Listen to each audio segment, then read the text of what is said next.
بسم اللہ الرحمن الرحیم۔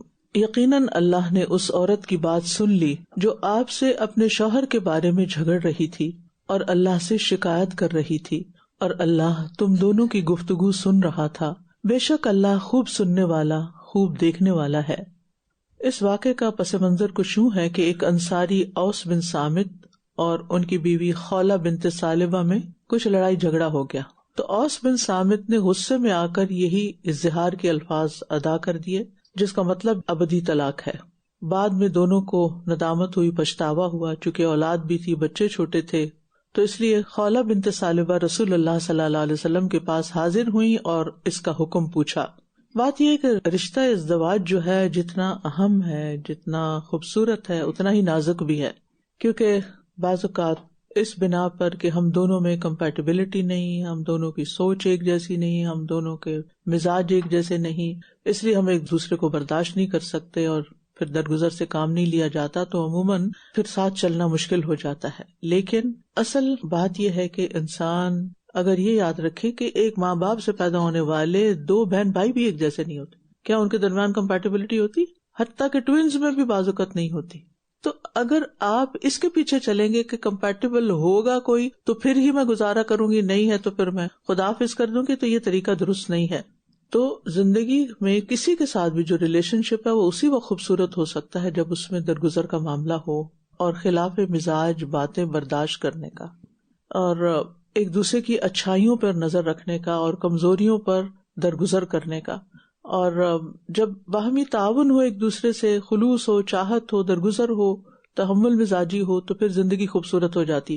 اس کے باوجود بھی کبھی کبھار شیطان کو بیچ میں وار کرنے کا موقع مل جاتا ہے اور دونوں میں اختلاف اس حد تک بڑھ جاتا ہے کہ طلاق تک نوبت آ جاتی ہے، لیکن اللہ سبحانہ وتعالیٰ نے اس کے بھی پھر پورے احکامات قرآن مجید میں واضح کر دیے۔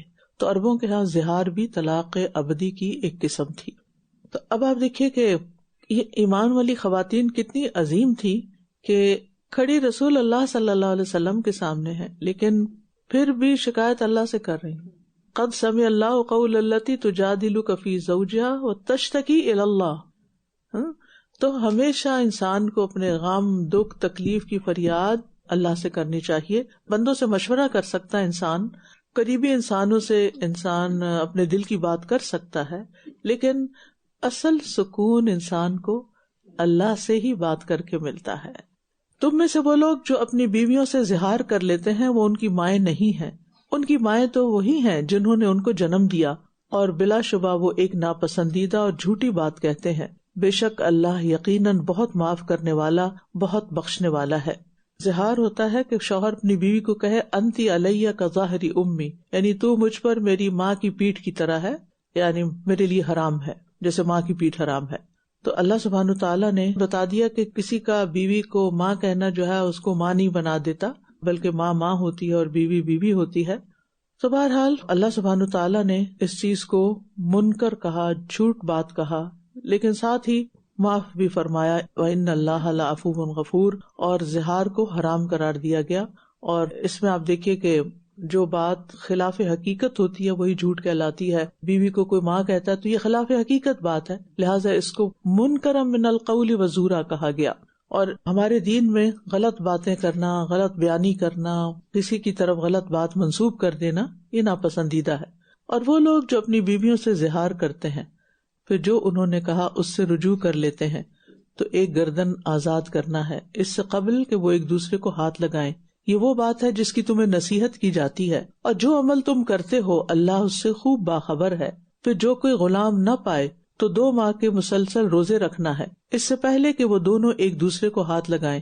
پھر جو اس کی بھی استطاعت نہ رکھتا ہو تو 60 مسکینوں کو کھانا کھلانا ہے، یہ اس لیے کہ تم اللہ اور اس کے رسول پر ایمان لاؤ، اور یہ اللہ کی حدود ہیں، اور کافروں کے لیے دردناک عذاب ہے۔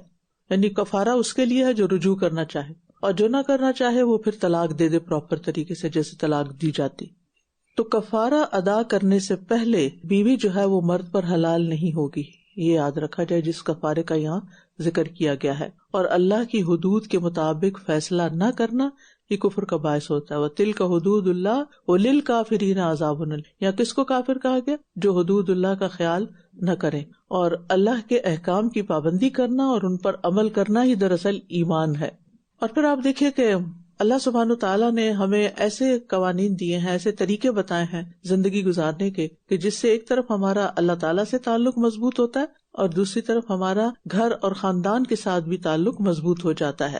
بے شک وہ لوگ جو اللہ اور اس کے رسول کی مخالفت کرتے ہیں وہ ذلیل کیے جائیں گے، جیسا کہ ان سے پہلے کے لوگ ذلیل کیے گئے. سن لیجیے غور سے، جو لوگ اللہ اور اس کے رسول کی مخالفت کرتے ہیں ان کے لیے عزت کوئی نہیں. اور یقیناً ہم نے واضح آیات نازل کی ہیں اور کافروں کے لیے رسوا کن عذاب ہے. اور ذلیل سے مراد یہاں ان کو ہلاک کرنا بھی ہے، جیسے پچھلی قوموں کے لوگ ہلاک کیے گئے. عذاب دیا جانا بھی ہے، مصیبت میں ڈالنا بھی ہے.